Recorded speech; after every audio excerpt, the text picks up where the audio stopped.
저는 여러분과 함께 누가복음 7장 36절부터 50절까지의 말씀을 가지고요, 사랑의 언어와 방식이라는 제목으로 함께 하나님의 말씀을 나누고자 합니다. 우리는 삶을 살아가면서 모두 사랑을 받고 또 사랑하고 싶은 욕구를 가지며 삶을 살아가고 있습니다. 인간관계 전문 3단가인 게리 체프먼이라는 사람은요, 개인마다 사랑을 표현하는 각각의 다른 방식의 언어를 사용한다라고 정의를 하고 있었습니다.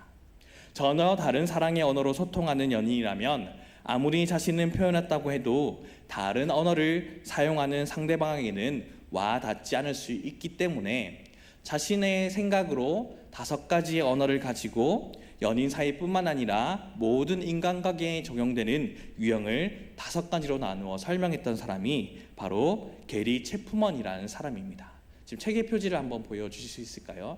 이렇게 이 책을 지었던 지은이인데요, 이 책 안에는 5가지의 유형의 사람들로, 언어들로서 사랑은 이렇게 나타나고 있다, 그리고 이렇게 나타낸 사랑을 통하여 내가 사랑을 주고 또 나는 어떤 형태의 사랑을 주로 받으며 큰 감동을 느끼며 살아가는지를 나타내고 있는 책입니다. 그 5가지의 사랑의 언어 중에 첫 번째는 바로 신체 접촉, 그리고 스킨십이라고 말하고 있습니다. 사람들은 쓰다듬고 포용하는 식으로 신체 접촉을 통하여 사랑을 받고 있다라고 느낀다고 하죠. 육체적으로 지친 사람들에게 신체 접촉을 함으로 말미암아 안정감을 주게 되고 스트레스를 억제하는 효과가 있다고 합니다. 사람과 사람 사이의 애착을 높여 안정감과 유대감을 높여주는데, 부모와 자녀들과의 관계를 볼 때 보면 안아주기, 그리고 업어주기, 쓰다듬기, 토닥이기, 손잡기, 이런 등등의 그러한 신체 접촉을 통하여 친밀감과 신뢰감을 느끼게 하는 사랑의 언어로 우리는 이해할 수 있습니다. 그래서 어릴 때에 오늘도 커서 신체 접촉과 스킨십에 대해서 많은 사랑을 느낀 사람들을 보면 어떨 때는 과한 사랑을 받고자 하는 그런 감정들도 있는 반면에 오히려 결핍이 있기 때문에 커서도 이 감정, 이 접촉에 더 큰 사랑을 느끼고자 하는 사람들이 있을 수 있겠죠. 2번째는 이렇습니다. 칭찬, 격려, 사랑해와 같은 말을 듣는 것으로 사랑을 확인하는, 인정해주는 말이라고 합니다. 서로를 있는 그대로 인정하고 칭찬하고 격려하는 사람이 곧 사랑의 언어다. 존재 자체에 감사하고 진실하고 신중한 칭찬, 용기를 주는 격려, 그리고 자녀에게 무언가 지도해야 될 내용이 있을 때라도 사회적으로 반드시 해야 할 것과 하지 말아야 할 긍정적인 말로 알려주는 것들도 여기에 바로 해당된다고 합니다. 그런데 이러한 말을 할 때는요, 주의를 해야 될 점이 있다고 하는데, 이게 내가 격려하는 이야기인지 아니면 내가 잔소리인지를 잘 구분하는 겁니다. 다른 대상들은 말투, 표정을 통하여서 그 의미를 받아들이게 되기 때문에 말의 목소리도 부드러운 목소리와 온화한 표정으로 전달하는 것이 중요하니, 상황에 따라서 내가 그러한 상황을 하지 못한다, 하지만 내가 이렇게 표현을 해야 된다라는 생각이 들 때에는 때에 따라 편지를 쓴다든지 문자를 보낸다든지 음성을 남긴다든지에 대한 마음을 전달하는 방법들을 통하여서 다른 모양으로 잘 취하는 지혜가 필요하다고 합니다. 그리고 3번째는요, 다른 것에 방해받지 않고 온전히 보내는 시간을 중요하게 생각하는 사람들, 즉 소중한 시간도 사랑의 언어라고 합니다.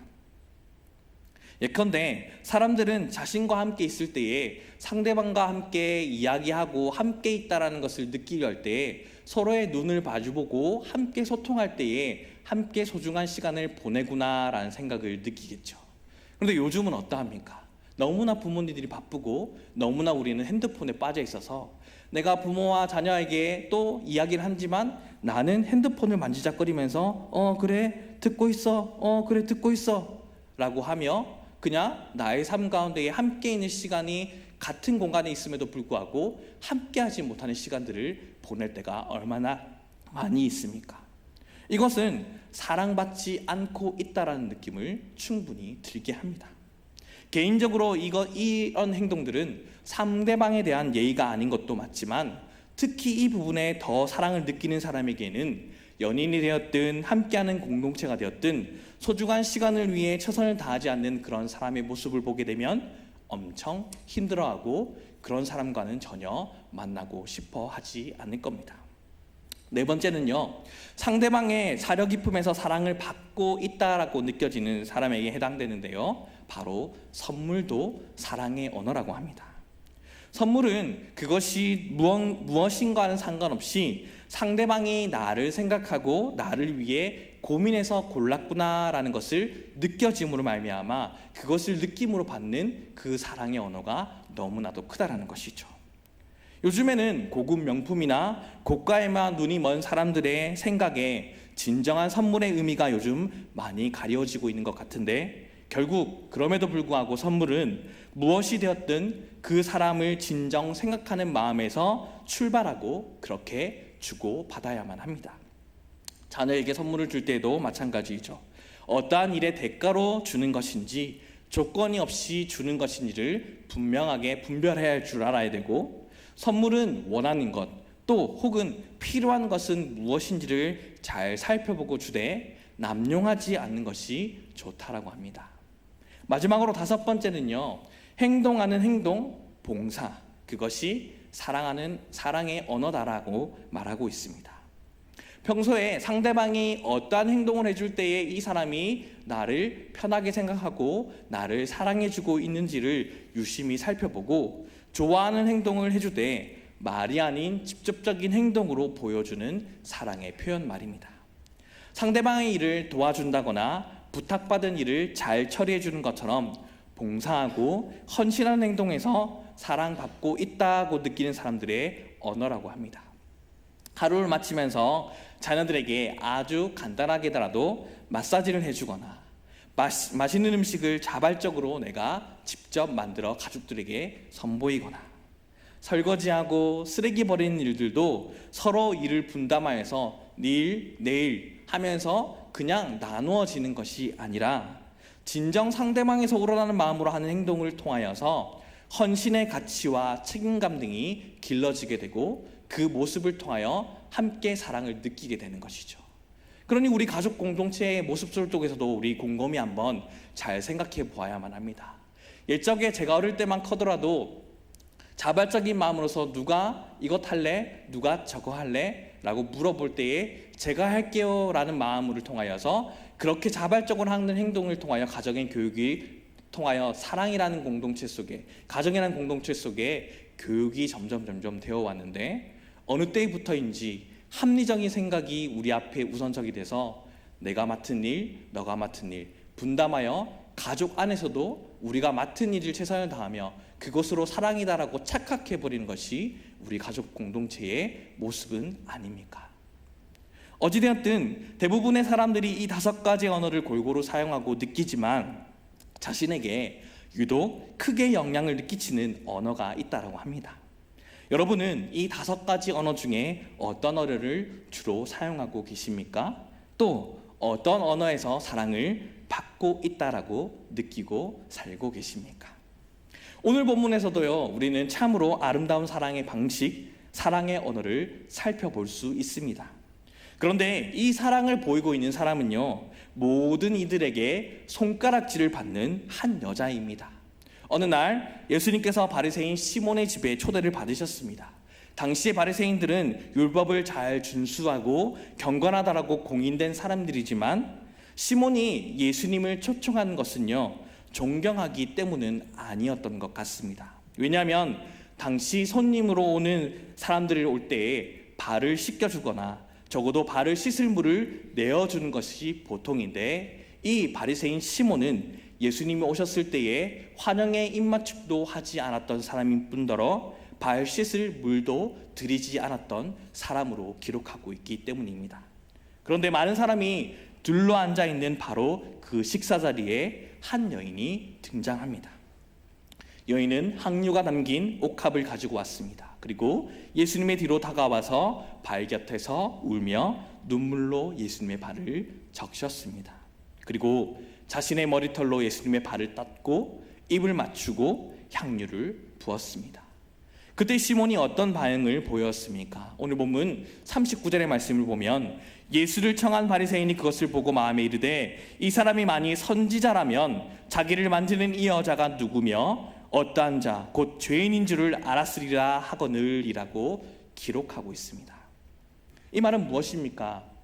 이 예수가 진짜 능력 있는 선지자라면 이 여자가 얼마나 평판이 나쁜 여자인지, 얼마나 사람들에게 동네에서 욕을 먹고 다니는 사람인지를 알 텐데 라고 하면서 알아서 급이 맞지 않은 사람이니 정리하겠지라는 느낌처럼 말하고 있는 겁니다. 예수님께서는 시몬의 이 생각보다 더 뛰어난 분이시니 당연히 여자가 사람들에게 죄인 취급을 받는 여인임을 분명히 알고 계셨습니다. 그런데 중요한 것은 예수님의 반응이죠. 시몬의 생각대로라면 그 여자가 더러운 여자인 줄 아셨다면 예수님께서는 그녀를 쫓아내야 마땅해야 했습니다. 그런데 예수님께서는 그 여인이 어떤 여자인 줄 알면서도 그대로 두셨습니다. 그뿐 아닙니다. 예수님께서는 초대한 시몬보다 더 칭찬한 사람이 바로 이 여자입니다. 그리고 예수님께서는 시몬에게 비유 하나를 들려주십니다. 500데나리온의 빚을 진 사람이 있고 50데나리온의 빚을 진 사람이 있다. 그런데 두 사람 모두 갚을 능력이 없다. 그래서 돈을 빌려준 사람이 자비로운 마음으로 두 사람의 빚 모두를 탕감해 주었단다. 그렇다면 이 두 사람 중에서 누가 더 고마워하고 탕감해 준 사람을 사랑하겠느냐라고 질문할 때 시몬은 대답합니다. 43절의 말씀을 우리가 함께 한 목소리로 읽어보도록 하겠습니다. 함께 읽겠습니다. 시작. 시몬이 대답하여 이르되 내 생각에는 많이 탕감함을 받은 자이다. 이르시되 내 판단이 옳다 하시고. 아멘. 예수님께서는 시몬의 대답이 옳다라고 하시긴 하십니다. 이 부위에 등장하는 두 사람은 이렇게 말할 수 있겠죠. 한 죄인이라 불리는 여인과 이 죄인처럼 동급으로 여기진 그 당시의 죄인 같은 사람들, 그리고 시몬 바리새인과 시몬과 같은 무리, 이 두 무리와 두 사람을 말할 겁니다. 여인은 500데나리온의 빚을 진 사람처럼 하나님 앞에 크게 죄를 지었습니다. 시몬은 그녀보다는 상대적으로 의롭게 살았지만 그 역시 완벽한 것은 아니기에 50데나리온 정도의 빚을 진 사람입니다. 그런데 하나님께서 두 사람의 빚을 모두 탕감해 주셨다면 두 사람 중에 누가 더 하나님께 감사하고 고마워했겠습니까? 그러면 우리도 역시 대답하겠죠? 당연히 여인이죠. 여인이 많이 탕감받았기 때문입니다. 그런데 그 중심, 그 본질을 살펴보아야만 합니다.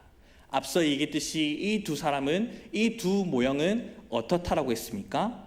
둘 다 갚을 능력이 없는 자, 곧 은혜 받은 자입니다.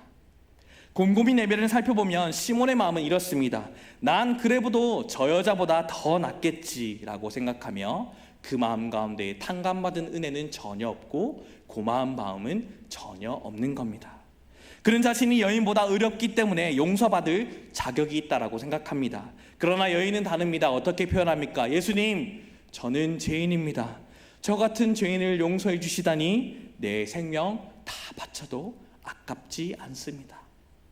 그녀는 하나님 예수님의 은혜가 너무나도 감사하여 눈물을 씻고 머리털로 닦고 향유를 부어드렸습니다.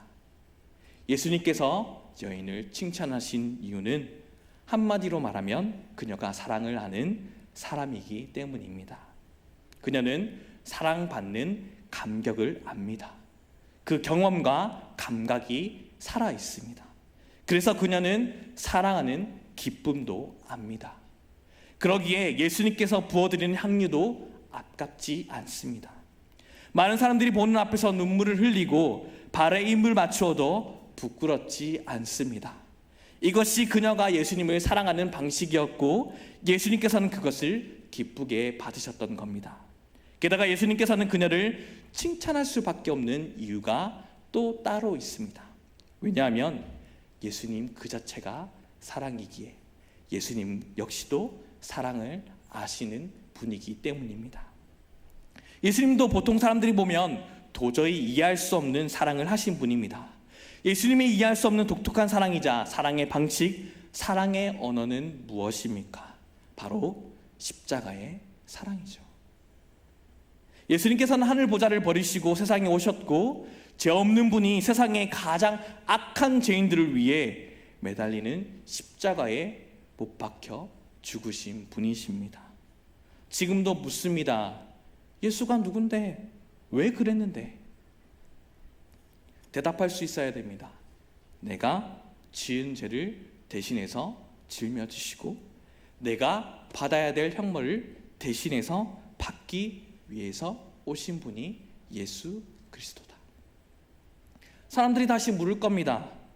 왜 그런 은혜를 베푸셨는데? 그때 예수님께서 이렇게 나에게 대답해 주셨듯이 그 사람들에게도 대답해 주실 겁니다. 그건 너희를 사랑하기 때문이다. 이게 예수님의 사랑입니다.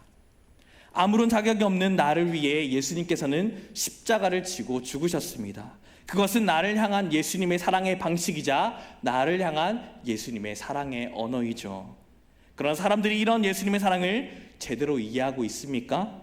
많은 사람들이 예수님의 사랑을 절대 이해하지 못하고 살아갑니다.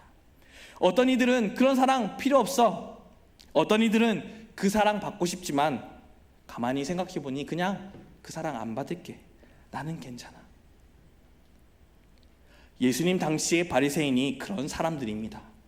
그들은 자신들이 하나님 앞에서 율법을 준수하고 선한 일을 많이 하면 그 사랑을 받을 자격이 있다라고 생각합니다. 그것으로 끝난 줄 압니다. 당시에 많은 사람들도 그런 생각을 했습니다. 금식하고 고행하고 선을 많이 행해서 사랑을 받을 자격이 나는 충분하다. 나는 이만하면 됐다. 나는 이거 외에 다른 것은 필요 없다. 그러나 그렇게 고상한 척 사랑 받을 자격을 말하는 사람들은 다른 사람들에게도 자격을 갖추라고 요구한다라는 것이죠. 그리고 자격을 갖추지 못한 사람들은 매우 냉정하게 얘기합니다. 자격이 갖추지 못한 사람이 하나님께 나오는 것을 못마땅해 여기고 무시합니다. 본문의 바리새인 시몬도 여인을 볼 때에 자격도 없는 주제에 감히 이런 자리에 모습을 내다니 부끄럽지도 않나라고 생각했겠죠. 여인이 예수님의 발에 향유를 붓는 것도 못마땅해 합니다. 심지어 초대한 예수님에 대한 마음도 그러했습니다. 이는 사랑에 대한 경험과 감각이 없는 자처럼 행동했던 겁니다. 시몬은 사랑도 자격을 갖춘 사람들끼리만 할 수 있다라고 생각했습니다. 그래서 예수님을 초대했을 때의 목적과 생각도 자신의 그 격을 높이는 수준 정도로만 생각합니다. 마치 우리의 모습이 아닙니까? 우리가 하나님 앞에 예배 드리는 것, 우리가 예수님을 믿는다고 하는 그 모습이 나 자신의 이익과 위치와 격을 위해 오늘도 예배하고 주님을 사랑한다라고 말한다면 아마 오늘도 이 자리에 우리 나와 있는 우리의 모습도 바리새인과 같은 마음으로 이 자리에 있을 수 있다라는 겁니다. 왜 이 자리에 나오셨습니까? 나의 직분이 있기에 이 자리에 나오셨습니까? 내가 맡은 일이 있기에 이 자리에 나오셨습니까? 아니면 이 여인처럼 예수님을 진짜 사랑하기에 이 자리에 나오셨습니까? 예수님께서는 그분을 사랑하는데 아무런 자격을 요구하지 않으십니다. 성경을 보면 저마다의 사람들마다 자기 나름대로의 사랑의 방식으로 예수님을 사랑하는 것을 분명하게 목격할 수 있습니다. 베드로는요, 배와 그물을 버리고 자신의 모든 직업을 내려놓고 예수님을 따라 나서는 방식으로 예수님을 사랑했죠. 삭개오는 자신의 재산의 중 절반을 가난한 사람에게 나눠줌으로써 예수님의 사랑을 표현한 사람입니다. 그리고 다시금 그러한 삶을 살지 않겠다라고 고백했습니다. 예루살렘 여인들은 십자가에 지고 가는 예수님을 따라가면서 다른 어떤 것을 할지 못하지만 내가 따라가는 것이라도 예수님과 함께 할 수 있다면 이라는 마음으로 그 걸어가는 그 모습을 통하여 자신들의 사랑의 모습을 분명하게 보였겠죠. 예수님께서는 사랑하는데 아무런 조건, 방법도 말씀하시지 않으십니다. 예수님께서는 모든 사람의 사랑의 방식을 인정하십니다. 오늘날도 이 사실을 많은 아는 사람들이 자기 나라의 방식으로 진정 예수님을 사랑하는 모습으로 하나님 앞에 삶을 예배로 드리며 나아갑니다. 이 땅을 살아가면서 어떤 사람들은 예수님께서는 말씀하실 겁니다. 순교하는 방식으로 나를 향한 사랑을 누군가는 고백했단다. 복음을 위해 여전히 다른 명예보다 자신을 드림으로써 오늘도 나를 위한 나의 이야기를 전하는 일에만 전념하며 말씀으로 교회를 섬기며 살아감으로 예수님에 대한 사랑을 오늘도 여전히 드리며 나아가는 사람도 있단다. 누구도 시키지 않았지만 무더운 여름이나 한겨울의 날씨 속에서도 묵묵히 청소하거나 가장 어려운 곳에 있으며 예배 자리를 위해 늘 섬기며 사랑을 오늘도 나타내고 있단다. 집에서 편히 자는 것을 포기하고 교회를 위해 불철주야 기도의 파수꾼으로 기도하며 나에 대한 사랑을 오늘도 나타내는 사람들이 있단다. 교회 오는 길이 너무 숨을 차서 중간에 휴식을 많이 취하기도 하지만 내가 걸음걸이가 너무나도 늦어 혹여나 예배 자리가 늦을까 훨씬 더 일찍 훨씬 더 먼저 나와 이 자리에 나와 예배 시작을 준비하며 나에 대한 사랑을 고백하는 사람이 여기에 있단다. 어떤 이들은 어려운 살림에서도 불구하고 시간, 물질, 열정을 들이고 정성껏 모아 주변의 이웃과 선교를 위해 드림으로써 나를 사랑한다라고 고백하는 사람이 있단다. 이처럼 오늘날도 헤아릴 수 없는 수많은 사람들이 자기 나름대로의 방식으로 사랑의 방식으로 사랑의 언어로 예수님을 사랑하고 있다라고 말씀하실 겁니다. 오늘 예수님을 향한 아름다운 사랑의 이야기를 들을 때에 무슨 생각이 들으셨습니까? 저렇게 티를 내야 할까라고 하며 자신의 찔리는 마음을 오히려 그렇게 드리는 사람들에게 향하여 겨누어 콕콕 찌르는 말로 상처를 주고 있는 것은 아니십니까? 우리가 다른 것에 마음을 아프고 힘들어하는 것이 아니라 오늘 내가 예수님을 사랑하는 방식을 내가 생각해 보지도 못했다는 것에 아파하셔야 합니다. 사랑하는 방식이 없다는 것에 아파하셔야 합니다. 내가 왕년에는 이라는 말로 지금은 전혀 주님을 사랑하지 않고 있으면서도 추억만을 회상하며 이것은 이래야지 저것은 저래야지 라는 마음으로 그저 그렇게 옛사랑만을 추억하고 있는 것에 마음 아파하셔야 합니다. 여러분, 지금도 예수님을 여전히 사랑하십니까? 예수님을 향한 여러분의 사랑의 방식은 그런 무엇입니까? 그리고 오늘 나타났던 이 여인의 사랑의 방식처럼 예수님을 사랑하는 사랑의 언어는 무엇입니까? 예수님의 심장으로 살아야 할 우리가 오늘도 그 심장으로 살아내는 삶의 모습은 어떠한 모양으로 주님께 드리며 이 아침을, 이 하루를, 한 주간을 드리며 살아가고 계셨습니까? 바라길 소망하는 것은 예수님을 날마다 진정으로 사랑하십시오. 믿음 생활, 신앙 생활은 교회에 출석하는 것을 넘어 예수님의 사랑을 받은 자, 나도 그 사랑을 드리는 나의 언어이자 사랑의 방식으로 나타내야 됩니다. 어떠한 방식이든 내가 할 수 있는 사랑을 예수님께 드립시다. 우리 모두 예수님을 향한 그런 오늘의 말씀과도 같은 독특한 사랑의 방식을 가질 수 있기를 바랍니다.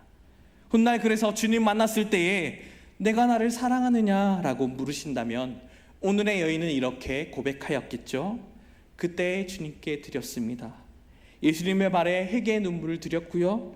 나의 머리를 통하여 나의 육신을 주님께 바친다는 마음으로 삶의 방향을 바꾸었고요. 입맞춤으로 제 마음을 드림으로 결단하였고요. 그리고 제 향유를 드림과 같이 제 삶을 주님의 사랑으로 모든 삶에 쏟아 부었습니다. 나의 전부를 그때의 주님 앞에 드렸습니다 라고 고백하였던 것처럼 그때 다시금 주님을 만날 때 우리는 내가 나를 사랑하였니? 라고 묻는다고 한다면 우리는 무엇으로 주님 앞에 말씀할 수 있겠습니까? 우리는 늘 그렇습니다. 그런 사랑을 할 자격도 능력도 없는 자입니다. 그러니 주님을 사랑하는 일에 성령의 도우심을 구하여 성령의 열매의 사랑이 나타내어 자기를 늘 소망하고 붙들며 나가는 것이 아니라 나의 모습을 통하여 내 안에 살아계신 예수가 나타날 수 있도록 소망하며 살아가며, 내가 할 수 있는 한 나의 모습을 통하여 사랑의 방식과 사랑의 언어가 주님 앞에 드릴 수 있기를 간구하며 살아가는 것이 우리의 인생이 되어야 될 줄로 믿습니다. 그렇게 성령 충만하여 주님 앞에서 우리의 삶을 전부를 드림같이 완전한 사랑을 주님께 드리고 세상에서 그렇게 살아갈 수 있기를 간절히 바랍니다. 우리를 향한 예수님의 사랑이 나를 살리시고 숨쉬게 하여 주심을 늘 감사하며, 오늘도 마땅히 사랑받은 자답게 나만의 주님을 사랑하는 방식으로 주님께 칭찬받으며 주님께 기억되는 인생을 살아가는 복이 사랑하는 저와 여러분의 모든 삶이 될 수 있기를 간절히 소망합니다. 아멘. 이 시간